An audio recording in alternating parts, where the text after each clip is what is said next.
Good morning. இன்னைக்கு morning amla, beetroot, கேரட்லாம் போட்டு ABC juice மாதிரி பண்ணியாச்சு. பிரேக்ஃபாஸ்ட்டுக்கு நான் ஒரு சாண்ட்விச் மாதிரி பிளான் பண்ணியிருந்தேன். பட் என்கிட்ட பிரெட் லோஃபாக இருந்ததுனால ஸ்லைஸ் பண்ண முடியல. ஸ்லைஸ் பண்ணும்போது க்ரம்ஸ் ஆகிடுச்சு கொஞ்சம்.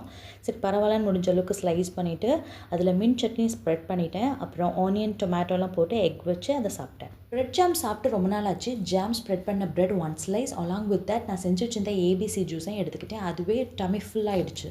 தென் குட்டி குட்டி ஒர்க்கெல்லாம் முடிச்சுட்டு என்னோடய காஸ்மெட்டிக் செக்ஷனாக ஆர்கனைஸ் பண்ணலாம்னு ஸ்டார்ட் பண்ணிட்டேன்.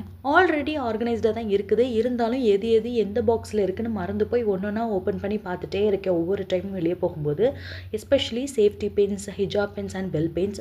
ஸோ 4 கம்பார்ட்மெண்ட்ஸ் இருக்கிற மாதிரி 4 டிவிஷன் பாக்ஸ் எடுத்து you pins, safety pins and hair pins எல்லாம் தனியாக செக்ரிகேட் பண்ணி வச்சுட்டேன். ஹேர் ஆக்சசரிஸ் தான் அடிக்கடி யூஸ் பண்ணுற மாதிரி இருக்கும். ரெஸ்ட் ஆஃப் திங்ஸ் அப்படியே தான் இருக்கும். ரேராக தான் யூஸ் பண்ணுவோம் ப்ராடக்ட்ஸ்லாம். அண்ட் ஹிஜாப் பின்ஸ் இருந்த இடத்துல வச்சாச்சு. இது எல்லாத்தையும் செட் பண்ணிவிட்டு அசர் நமாஸ் அண்ட் என்னுடைய ஆன்லைன் செஷனையும் முடிச்சிட்டேன். வெதர் கொஞ்சம் கூல் அண்ட் ப்ரீஸியாக இருந்ததுனால வெளியே கிளம்பிட்டேன். கிளாத்லாம் ஸ்டிச் பண்ண கொடுக்குற ஒர்க் இருந்தது. ஸோ கம்பெனிக்கு மம்மியும் தம்பியும் வந்தாங்க. நம்ம ஒரு டிசைன் நினச்சிட்டு போனால் ஃபேப்ரிக் பத்தலை அப்படி இப்படின்ட்டு அங்கே ஸ்பாட்லேயே ஒரு டிசைன் பார்த்து கொடுக்குற மாதிரி ஆயிடுச்சு. தேவி டெய்லரிங் தான் போயிருந்தோம். அங்கே தான் கொடுத்துருந்தேன். என்னுடைய பிரதர் ஒய் ஸ்ட்ரீட் வைக்கேன்னு சொன்னால் சரி சாட் சாப்பிட்லான்னு பக்கத்தில் இருந்த சென்னை ஸ்வீட்டில் போய் கேக்கில் ஸ்டார்ட் பண்ணி பாவ் பாஜி, மை ஃபேவரட் பேல் பூரி, தஹி பூரி இதெல்லாமே சாப்பிட்டோம். ஃபைனலாக மஷ்ரூம் ஒரு பன்னீர் பீட்சா ஆர்டர் பண்ணலான்னு நினச்சோம். பட் செட்டிநாடு பீட்சான்னு ஒன்று இருந்தது.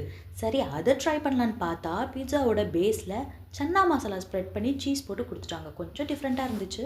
சாப்பிட்டுட்டு ஸ்வீட் லைம் ஜூஸோட எங்களோட டின்னரை அங்கேயே முடிச்சிட்டோம். ஏன்னா எங்கள் வீட்டில் ட்ராப் பண்ணிவிட்டு மம்மியும் தம்பியும் கிளம்பிட்டாங்க. நைட் டைம் ரொட்டீன் ஒர்க்கெல்லாம் நான் முடிச்சுட்டு பெட்டிங்கும் பண்ணிட்டேன். Hot water with honey mix பண்ணி குடித்தேன் வெளியே சாப்பிட்டனால. இந்த ஹனி வாட்டர் டெய்லிலாம் குடிக்க மாட்டேன். ரொம்ப லேட்டாக சாப்பிட்டா இல்லைனா வெளியே சாப்பிட்டா மட்டும்தான் குடிப்பேன். கொஞ்சம் ரிலாக்ஸாக இருக்க மாதிரி இருக்கும். சைமல்டேனியஸ்லி துவாஸ் மீனிங்ஸ்லாம் படிச்சுட்டேன். Now I feel exhausted and it's time to turn in. So that's all about today's vlog. See you in the next interesting video. Bye.